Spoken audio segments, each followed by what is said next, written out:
Islamic videos के लिए Hind Islamic channel को सब्सक्राइब करें, बेल आइकन दबाएं। कितनी भी मुसीबत आ जाए, कितनी भी परेशानी आ जाए, सब कुछ बर्दाश्त कर लेना, लेकिन आबरू को लुटने न देना। सबसे कीमती सरमाया तुम्हारी आबरू है, तुम्हारी इज्जत है। मेरे अल्लाह ने तुम्हें काबे से बुलंद किया है, काबे की इज्जत से ज्यादा तुम्हारी इज्जत कर दी है। मेरी बहन, तेरे कदमों में मेरे अल्लाह ने जन्नत समेट कर रख दी है। मेरे नबी ने फरमाया, अल जन्नतो तहता क़दामिल उम्महात, जन्नत तुम्हारे माओ के कदमों के नीचे है, तुम्हारे कदमों में जन्नत सिमट आई है। मेरी बहन तू वो है। सैयदी आला हजरत फरमाते हैं, जब दुल्हन घर में आए उसके पैरों को धो लो और धो करके घर में छींटे दे दो। जब तक वो दुल्हन तुम्हारे घर में रहेगी, अल्लाह की रहमतों का और बरकतों का नुज़ूल होता रहेगा। ए औरत, तेरे पैर कितने मोहतरम है, धुल लिए जाए तो तेरी जिंदगी भर घर में बरकतों का, रहमतों का नुज़ूल हो। औरत, तूने अपने मकाम को नहीं समझा, तूने अपने मर्तबे को नहीं समझा।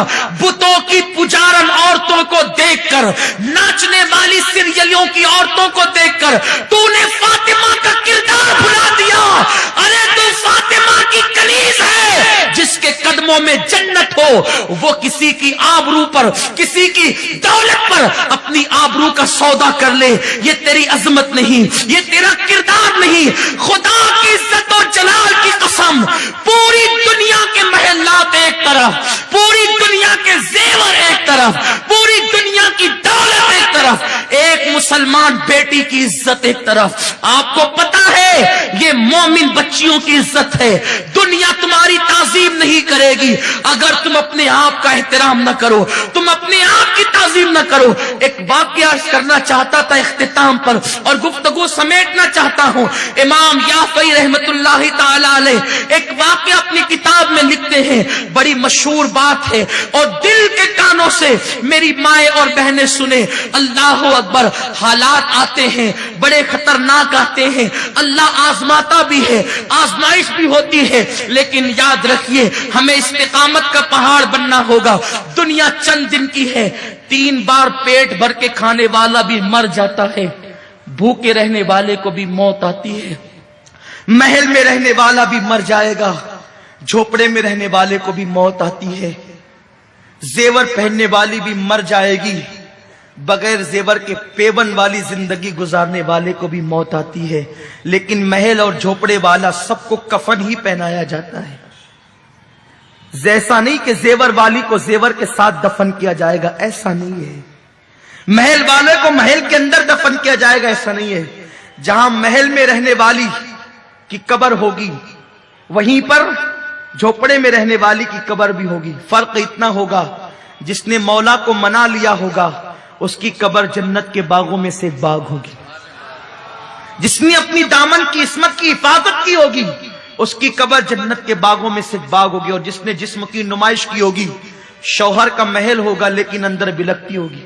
और मेरी बहनों, एक बात तुम्हें बता दूं, मालदार शौहर पर इतराना नहीं, जेवर पर इतराना नहीं।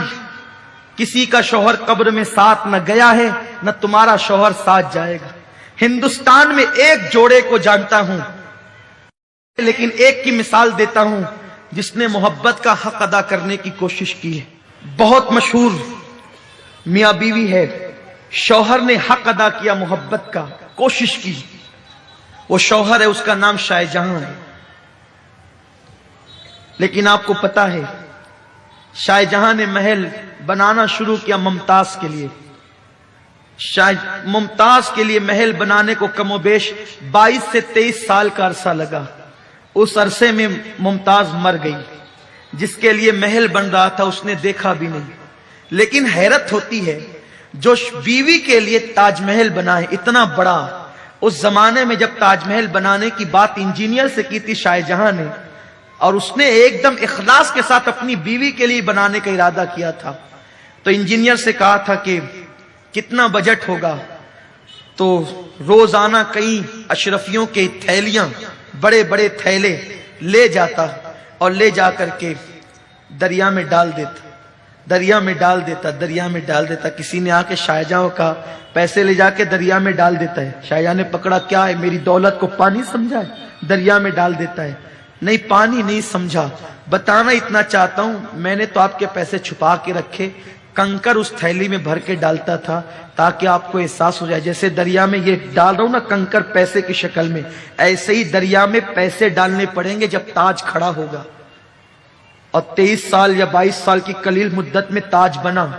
आज भी लोग उसको मुल्कों से देखने आते हैं, लेकिन मुझे बस एक इबरत की बात, जब मैं गया शाहजहां के कदमों में खड़ा हुआ, मुमताज के कदमों में, शाहजहां के कदमों में, इस नियत के साथ, एक मुजद्दिद की माँ है, एक मुजद्दिद का बाप है, नेक लोग हैं, लेकिन फिर भी बादशाह था। बीवी के लिए मुमताज का सिंगार इतना था, मेरी कौम की बच्चियों को नहीं पता, दूध से उसे लड़कियां नहलाती थी।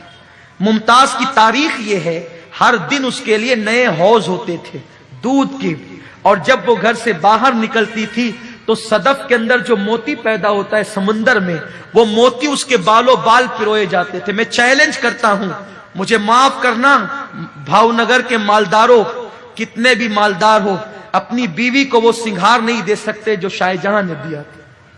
लेकिन हैरत की बात यह है, बहुत मामूली सी बीमारी मुमताज को आई और जलगांव जाए मौत, एक इलाका उसका नाम जलगांव था, वो जलगांव नहीं जहां पर जो जिला है वो जलगांव नहीं, उससे करीब में एक इलाका है देहात छोटा सा जलगांव, तो वहां पर बहुत बड़ा तबीब रहता था।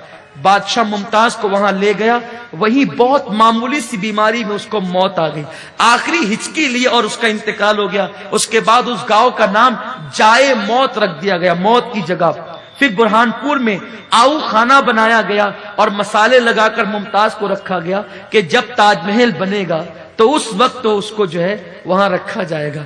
हैरत होती है, जो बीवी के लिए ताजमहल बनाता था, जाए मौत तक के इलाज करने के लिए ले गया था, मसाले लगा करके आऊ खाने में रखा था, अभी बीवी को दफन होने में बरसों बचे थे। शाहजहां ने फैसला किया कि मुझे दूसरी बीवी के साथ शादी करनी। लोग हैरत ज़दा थे कि जब तक जिस्म में रूह थी, इसी की खुशी के लिए ताजमहल बन रहा था, अभी उसे कब्र के अंदर भी नहीं सुलाया, अभी तदफीन को बरसों बाकी है, ताजमहल बनेगा तब यह दफन होगी। लेकिन बादशाह ने फैसला किया कि दूसरी शादी करनी है। और आपको यह भी हैरत होगी कि अभी मुमताज दफन भी नहीं हुई थी मेरी बहनों, कि शाहजहां के घर में दूसरी बीवी आ चुकी, बीवी नहीं बल्कि बीबियां आ चुकी थी। तुमने किससे दिल लगाया है? शौहर का हक अदा करो, लेकिन यह नहीं कि अल्लाह को भूल जाओ। महलों में रहो तो कब्र को भूल जाओ, यह नहीं होना चाहिए। जिंदगी में मराहिल आते हैं, दिल किसी से न लगाओ, दिल लगाना है तो महबूब खुदा से लगाओ। हकीकत में मोहब्बत पैदा करना है, हबीब खुदा से मोहब्बत पैदा करो, वो मोहब्बत कब्र में भी काम आएगी। तो अल मुख्तसर, बहुत मुख्तसर अर्ज करूंगा।